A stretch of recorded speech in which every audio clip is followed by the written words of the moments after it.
Looks really good, eh? I've always been a massive fan of the Caddy. And you know, with 35,000 units sold locally here in South Africa since it was introduced in '92, and over 3 million globally since first launch back in 1979, quite clearly, I'm not the only one.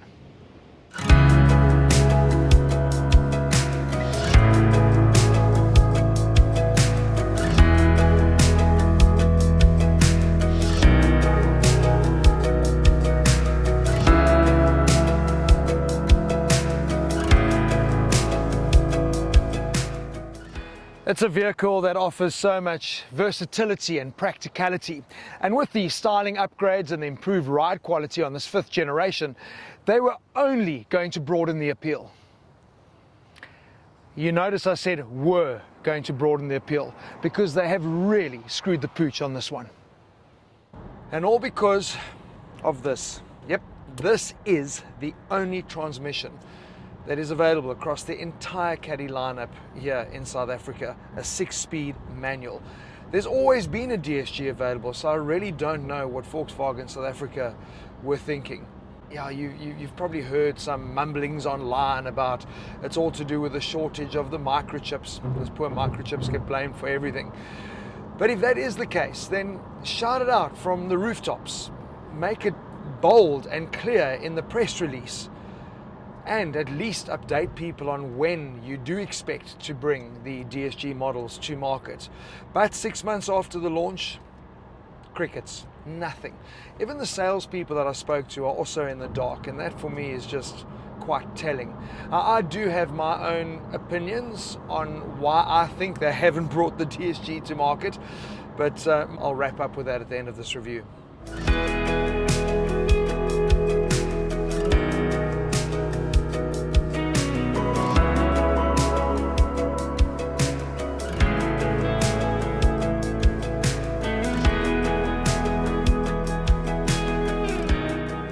It's rather focused on the good things. The MQB platform, absolutely brilliant. The improvement in the drive and ride quality is honestly noticeable.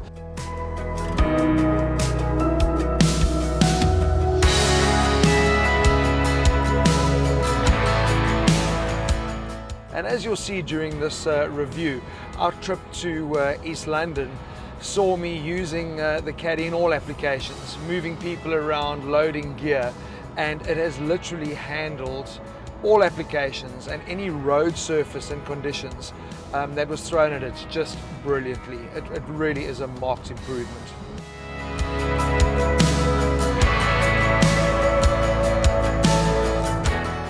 And of course, the obvious one, the practicality. Now, I am not going to harp on about the convenience of having sliding doors.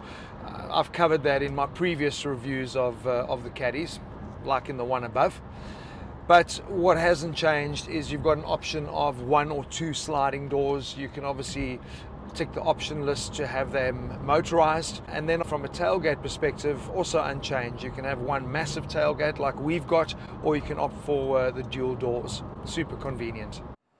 This is why the Caddy is so popular, because it is so easy to convert it from a comfortable people mover to a people package gear mover. Obviously we're in the Caddy Combi, which really ramps up that versatility. You can see that back 2 additional seats are folded, so a 7-seater. But if you want to convert that, it really is as easy as that. And these seats aren't even heavy. So that's awesome. So, time to load in some racing drivers. I wonder if they'll fit in the back.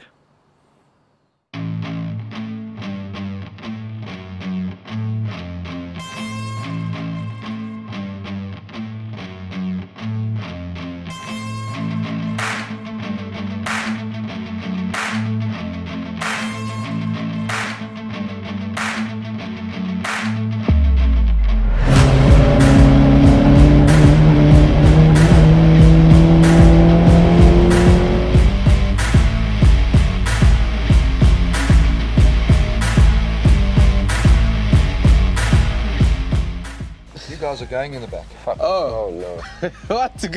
No, I'm joking. I mean, I'll do. I'll make more space for you. Oh, thank you.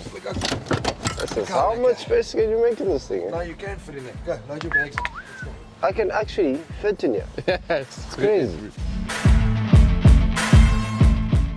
Listen, you need to rate the service you're going to get on this trip. So we've converted our Caddy Combi into the ultimate people mover, but I'm feeling a little bit anxious and nervous because I'm not just driving regular guys around. I've got like racing drivers, like the real deal. These guys are pros, and I'm just worried they're going to be watching everything I do. In actual fact, I hope they watch everything I do so I can show them how it's done. The choppers. You watching? Yeah, you're watching. Yeah, look and learn, boys.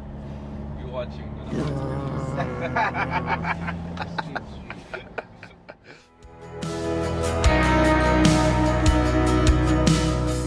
This 2-litre turbo diesel is happy to shift. It's pushing out 81 kilowatts and 300 Newton meters, and obviously linked to that 6-speed manual. The thing with diesel, the power band is actually quite narrow. So I can tell you now, one thing you are going to be doing is a lot of this. You're going to be going through the gears because you need to get to get your Caddy going. Still can't believe it. A 2-litre diesel in manual in this application. Anyway, okay, let's leave it. We have covered the gearbox. Hello, automatic please. Hopefully someone will hear me.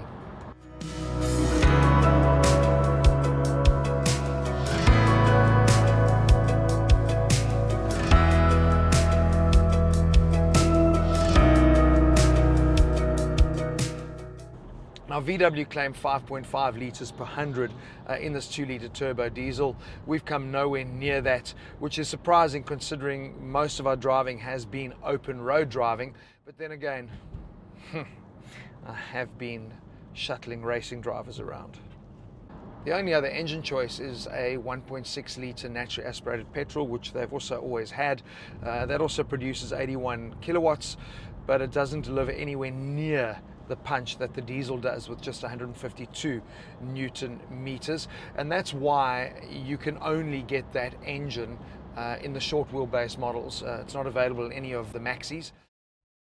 You've got two engines to choose from, a 2-litre 4-cylinder turbo diesel, or the one we're in, a 1-litre 3-cylinder turbo petrol engine. This was introduced in 2018. I know you're going to think there's no ways this engine can work in this car. It does. This is perfect in this application. I'm absolutely bummed that they've done away with that, because I just thought that was such a compelling and competitively priced package. You do have a more powerful turbo petrol is available, a 1.5 litre, but yeah, that's not coming to South Africa. They've also simplified the naming and model offerings. So you now get the Caddy, you get the Caddy Combi, and you get the Caddy Cargo, and all of them are offered in a short wheelbase or a long wheelbase, the Maxi as we've come to know it. The Caddy is the lifestyle, the cool, trendy looking vehicle. So it's got the LED lights front and rear, color-coded bumpers, cool wheels, and black roof rails as the standout features. It comes standard with 5 seats, and the Maxi bumps that up, giving you 7 seats. Then on to the Caddy Combi. This is the one that we're in, and it is positioned as both a family and business vehicle. So that means it's got none of all the cool details. You've got the black bumpers. You don't have the roof rails, which I do find quite bizarre in a vehicle that's multi-purpose. Strange. It comes standard in the short wheelbase with 7 seats. If you do go for the Maxi, you get 5 seats as standard, more load space, and you can obviously opt for 2 additional seats, so it does become a really good crossover vehicle in terms of business and pleasure. Then of course the Cargo, your panel van. It comes with all of your tethers to attach your cargo. If you do go for the Maxi, it can actually fit 2 European pallets in it as well. Very nice. Now the car-like characteristics aren't just felt in the underpinnings, but also in the interior and how it's laid out. I really do like this vertical, in-your-face cockpit positioning, because really everything that you need is easily accessible. Visually, it's so easy to see the controls and the information that you need. They've also introduced some of the smart buttons that we've come to like in the latest generation of their cars. So if you look to the right over here, you've got your light cluster. It makes so much sense. there it is, instead of hidden away in some dark hole to the right of the steering wheel. What I do like, they've also added front and rear demisters onto this cluster. So that's really thinking about convenience, you know. You'd hardly have to take your hands off the wheel. Boof, there it is, easily accessible. Very good. We have a new multifunction steering wheel, which makes it really easy to access the onboard computer, but don't expect anything high-tech in the dash layout. This is, 100% analog, but you can obviously tech up and opt for VW's digital cockpit. It is available. Even the infotainment system you see here isn't standard.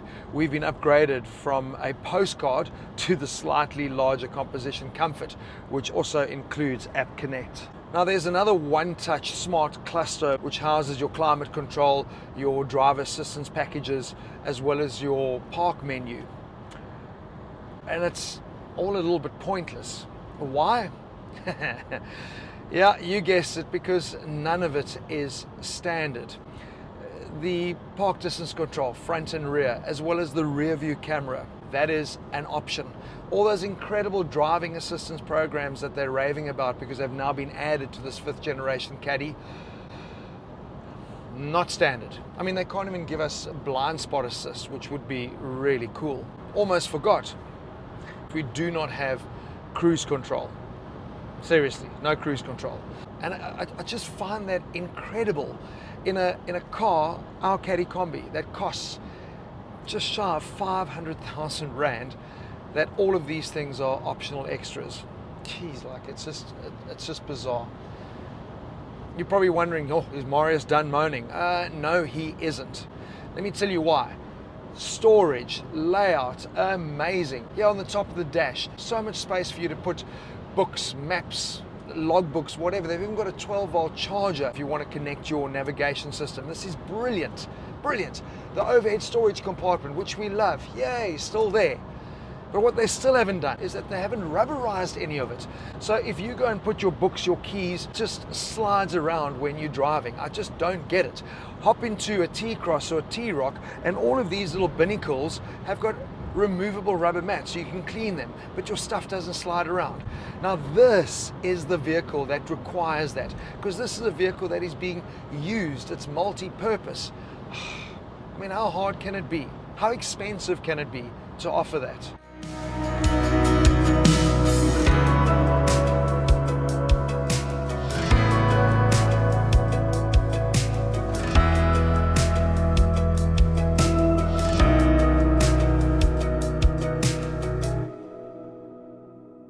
So let me tell you what I do know. I know that I love this product. I told you right up front, it is superb. I know that it appeals to all of the pronouns. I know that I absolutely love the improved ride quality and refinement in this latest generation. I also know they're clearly boxing the Caddy into a commercial segment so that there is no crossover with the oh so hot right now SUVs that they have oversaturated the market with.